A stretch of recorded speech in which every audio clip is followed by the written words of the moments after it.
Lesson 14: How to Spot When the Market Bottoms. Bill O'Neill constantly emphasizes that the best time to get back into the market is after a correction or bear cycle, at the moment the market starts uptrending again. In order to do this, it is essential to be able to spot a market bottom. In this lesson, Bill O'Neill discusses the signs to look for to detect a market bottom. Is it really important to know exactly when the market is turning up? Bear markets create fear, uncertainty, and a loss of confidence. When stocks hit bottom and turn up to begin the next bull market, loaded with opportunities, most people simply don't believe it. They're hesitant and afraid. Why? Most new investors, even professionals, are still licking their wounds. Without a system of cutting losses or a way to interpret general market action, most people lose money and get hurt during market corrections. Right when the next market cycle's big new winners are marching up to the starting gate, getting ready to run the race of their lives, investors freeze up because they're scared and because they don't follow a system or a set of sound rules. So they rely on their emotions and personal opinions, which are totally worthless at critical turning points like a major market bottom. The market's opinion is the only one ever worth following at this crucial time. So how do you recognize when the market is bottomed and is ready to begin an exciting new bull cycle? On pages 77 and 78, I walk you through how the Dow bottomed in 1998. I also have included on pages 79 and 80 examples of major market bottoms during the past 20 years. Study them carefully. With knowledge and understanding, you'll gain confidence and get better results. How do you tell when the market is definitely turning up for real? Bear markets normally come in 2 or 3 waves, interrupted by several attempted false rallies that usually fizzle out after 1, 2, or 3 weeks, and occasionally 5 to 6 weeks or more.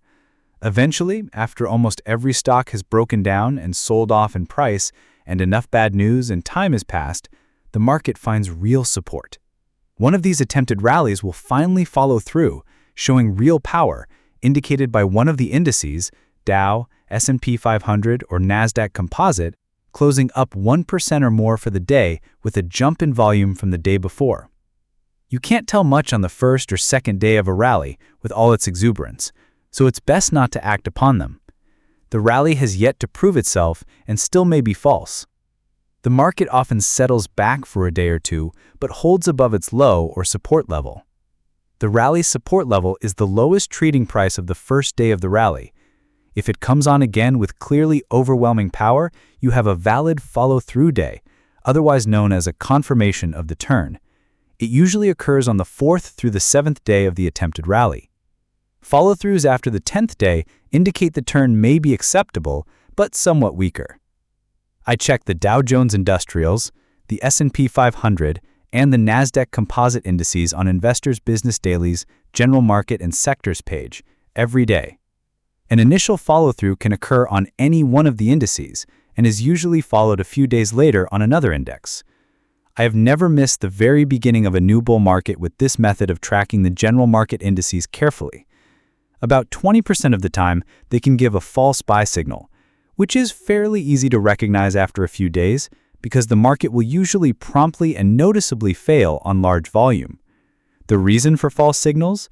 A huge institutional investor, knowing this method, can run up a few of the Dow stocks or a few big high-tech leaders in the NASDAQ and create a false impression of a valid follow-through day, especially if the market moves up on some seemingly good news that day. However, most true follow-throughs will usually show strong positive action on good volume either the day after the follow-through or several days later. At any rate, convincing power and strength is what you want to observe. Markets usually discount news items and look ahead of the economy up to 6 months in advance. Don't make your decisions based on your opinion of the news. Make it on the objective observation of when and how the general market indices finally change direction from their downward trend.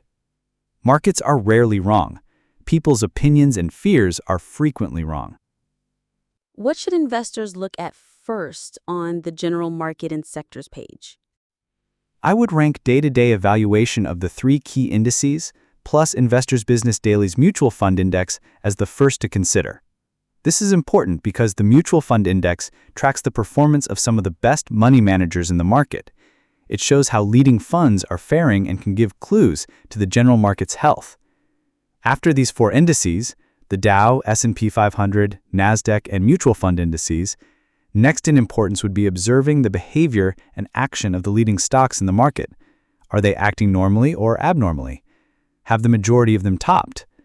This is really all you need, but it takes some study and experience to get it down accurately.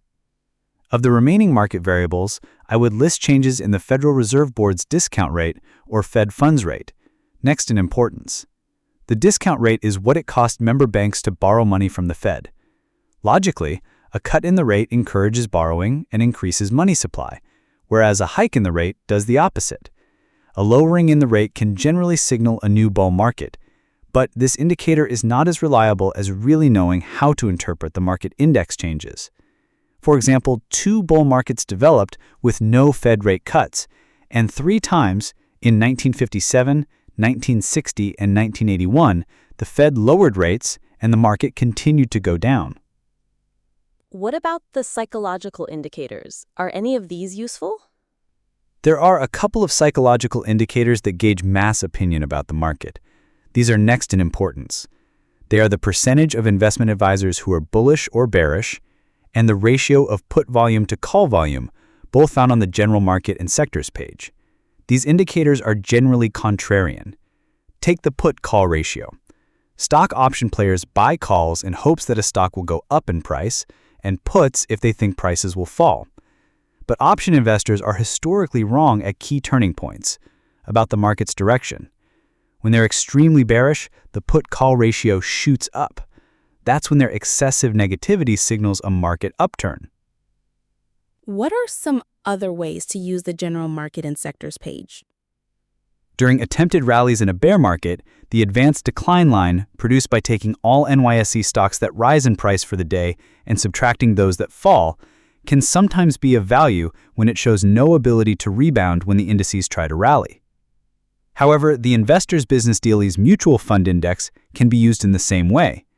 For example, in August 1998, it hovered near its closing lows for 3 days, while at the same time the Dow Jones Industrial Average attempted to rally near its upper range, but later promptly dropped rapidly. I do not use the advanced decline line at other times because it has been frequently known to give premature signals way before a market's eventual top. It also can show false weakness at some bottoms when the market is actually turning up. There are dozens of other popular general market technical indicators that are of limited use. I've found them to be subject to frequent misinterpretation, faulty, or just plain confusing. And the last thing you ever want to do in the market is get confused. I stick to the few key ones mentioned above. Overbought, oversold indicators, the total number of new high prices versus new low prices, up-down volume or on-balance volume, buying power versus selling pressure, moving averages, and trend lines are mainly a waste of time and an unnecessary distraction based on my research and experience over the years.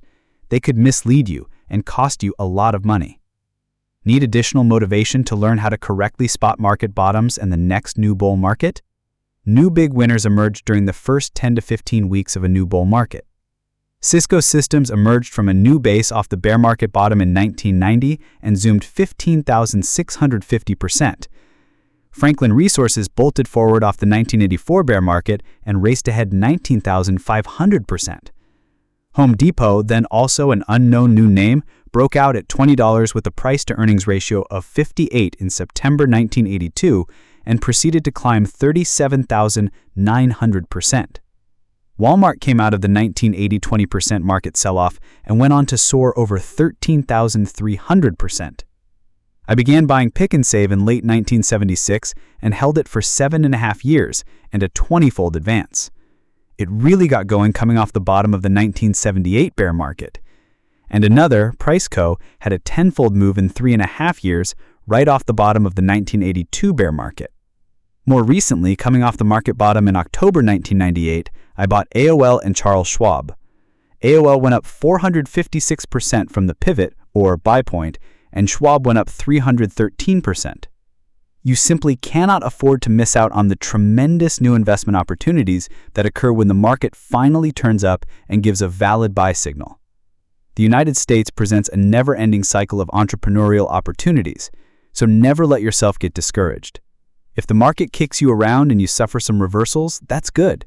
Study what you did wrong, learn from it, write out a better set of buy and sell rules, and don't you ever miss the beginning of each new bull market. If you're prepared and still reading your investor's business daily, the opportunities of a lifetime will be right in front of your eyes when each new market cycle begins. If you liked the video, please click the like button below and subscribe to the channel. Summary. 1. Bear markets create fear and uncertainty. When stocks hit bottom and turn up to begin the next bull market loaded with opportunities, most people simply don't believe it. 2. At some point on the way down, the indices will attempt to rebound or rally. A rally is an attempt by a stock or the general market to turn up and advance in price after a period of decline. 3. Bear markets normally come in 2 or 3 waves, interrupted by several attempted false rallies that usually fizzle out after 1 to 3 weeks and occasionally 5 to 6 weeks or more. 4. Eventually, one of the rallies will follow through. A follow-through occurs when one of the indices closes up 1% or more with a jump in volume from the day before. This confirmation will usually happen on the 4th to 10th day of the attempted rally. The Dow, S&P 500, and NASDAQ indices, along with the IBD Mutual Fund Index, are your best sources for analyzing the market's condition and determining if a top or bottom has occurred. Also, observing how leading stocks are acting can be another indicator of a market top. 6. Most technical market indicators are of little value. Psychological indicators like the put-call ratio can help confirm changes in the market's direction.